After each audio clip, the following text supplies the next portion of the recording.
let me take you back, sir, nonetheless, to when our nation's scientists, led by Dr. Vikram Sarabhai, began to develop the contours of India's nascent space program in the early 1960s. Back then, the coastal village of Thumba, in the outskirts of Thiruvananthapuram, was identified as an ideal location, given its latitude and natural geological features, to allow for rocket launches and allied research.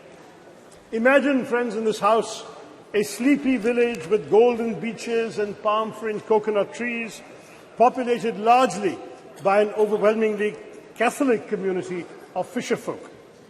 The catch, however, was that the community of scientists had identified a piece of an area of land, which housed in Thumba the St. Mary Magdalene Church and the residence of the bishop himself, Peter Bernard Pereira, his own official residence. Now, in any other community or any other part of the world, even, the matter might have been put to rest right there. After all, the thought of displacing an active spiritual establishment would certainly have evoked outrage and fury, especially in today's India. But in this relatively obscure part of India near Thiruvananthapuram, where a decision of national importance and scientific progress presented itself, the community chose to make a remarkably patriotic choice, a choice for development and progress. When initial conversations with politicians and bureaucrats made little headway, something special happened. One day, when Bishop Pereira was sitting in his little office in the church, he heard a knock on the door. He said, "Who is this?" And a man in a white suit came and said, "I am Dr. Vikram Sarabhai." Dr. Sarabhai explained the importance of this area to India's scientific research in space.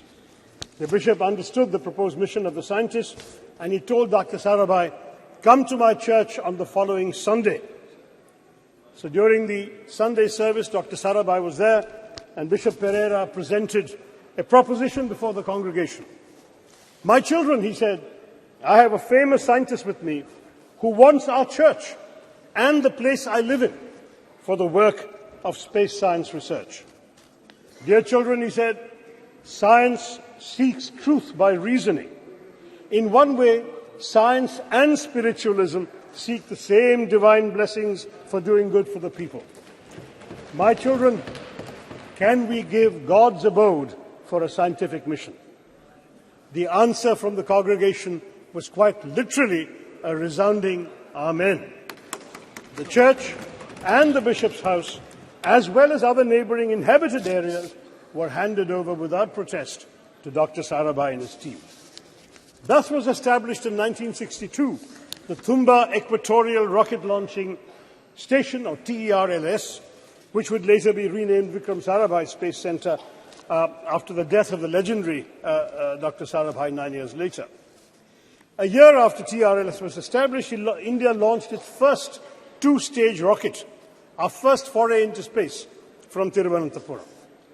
As our late President, Dr. APJ Abdul Kalam, who was part of the original launch team in 1963, and he went on to work from the church building himself, he wrote later, looking back at this remarkable episode, "Today among us, Professor Vikram Sarabhai is not there, Reverend Dr. Bernard Peter Pereira is not there, but those who are responsible for the creation and make the flower and blossom will themselves be a different kind of flower, as described in the Bhagavad Gita," he said.